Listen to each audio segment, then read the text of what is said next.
Hey guys, welcome back. I'm sitting here in front of my greenhouse, or my hothouse, and I'm here to fill you in today about what's going on with my Jiffy pots, my experiment, and to let you know I've set a mental date and I've rung the farmers market. I'm hoping and expecting to be there by the second week of December. The adjudicator's got to come out and check my setup and make sure I'm doing a legit thing. I'm actually growing the product that I'm selling. I'm not selling someone else's. But yeah, the pressure's on. I've got to put the pedal to the metal. So anyway, let's catch up about the Jiffy pots. Okay, quick little chat you do about the Jiffy pots and some changes I've had to make in the last week. It's probably been about 8-9 days, I think, since I spoke to you about trialing these Jiffy pots right here. In 3 days after I started trialing them under the lights, I've also purchased these Modiform pots. Check these out. You can squash them to almost like a flattened can, and then they spring back to life. A couple of creases, but no, it's good as gold. But folks, the Jiffy pot in all aspects failed, purely for the fact I experienced mold. I had them under lights, I had them in a humidity dome, as you should do, and the only way I can do to keep them dark, hence I can't stack them. Followed all the principles of growing a microgreen in that aspect, but I suffered mold.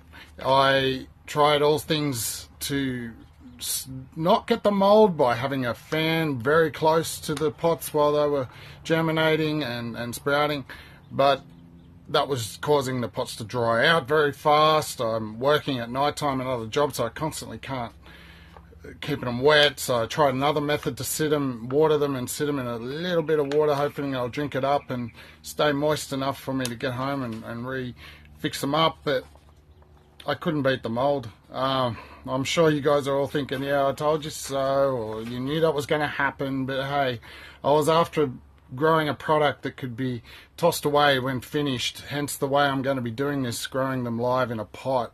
So hey, trial and error, all experience, hey. But look, I thought about it, and I bought these Modiform pots. As I showed you, they squashed down to nothing for the landfills, but I'm also going to offer at my market stall a 10-cent refund if you bring the pots back. So whether I can work out a way to sterilize them, reuse them if they're in good shape, or just toss them out and wear it on the chin, that's my fault. But that's cool, that's cool. And yeah, look at the growth. It was shocking. Like, these are probably 10 days old now. The mold affected the medium and just killed the seed. It was just a nightmare for guys.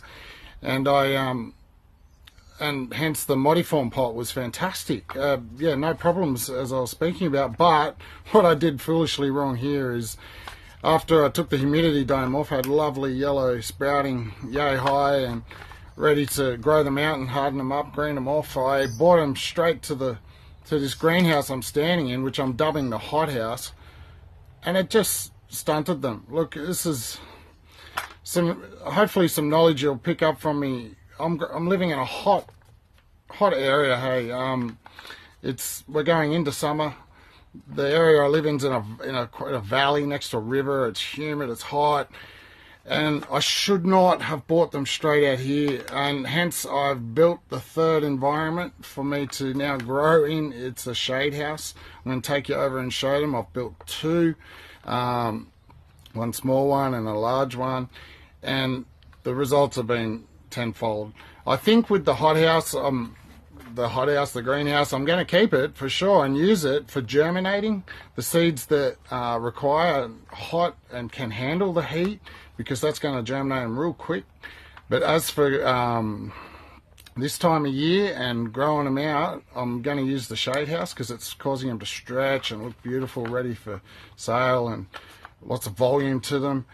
And I'll be showing you that anyway. But yeah, look, Jiffy pots failed.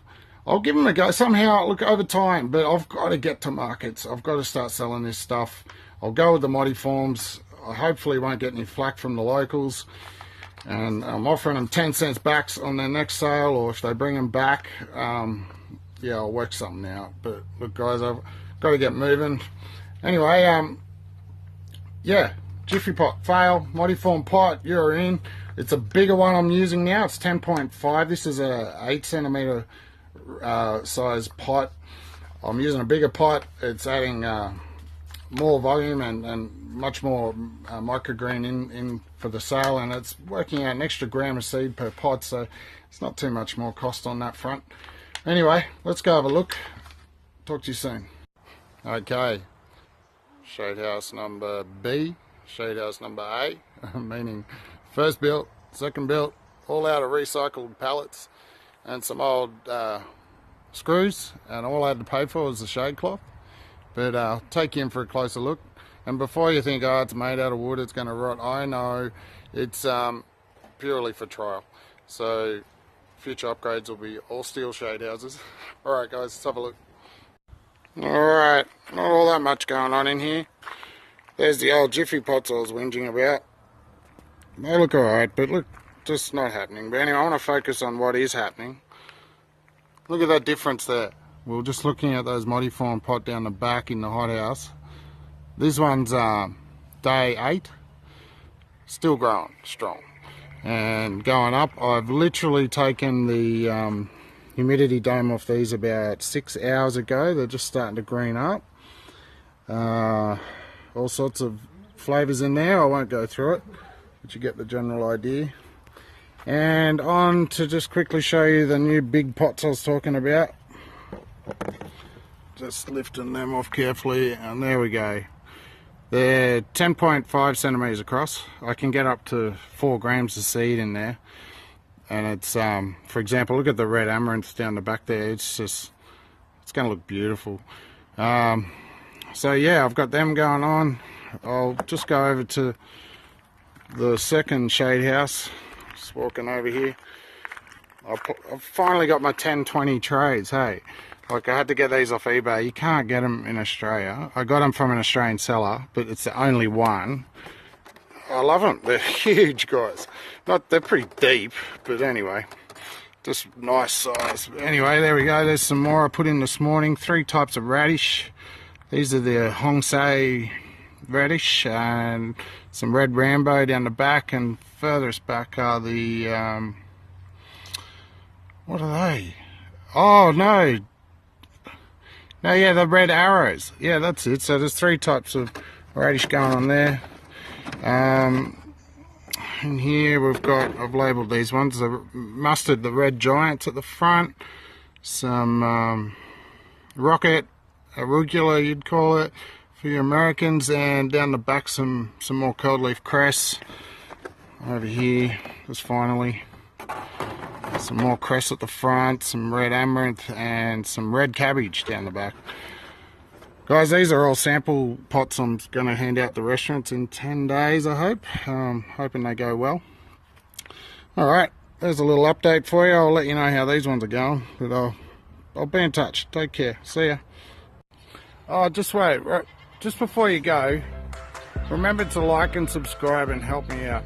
I'm on a journey to create my microgreen business, because this behind me was my dream to be a market garden and following the principles of Curtis Stone, but my local farmers market is saturated, so hence I'm on the microgreen journey.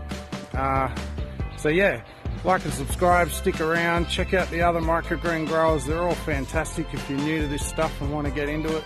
But if you join me, you're joining a journey from scratch, hopefully to a blissful ending, and you can all say you're a part of it. Thanks guys, have a good day.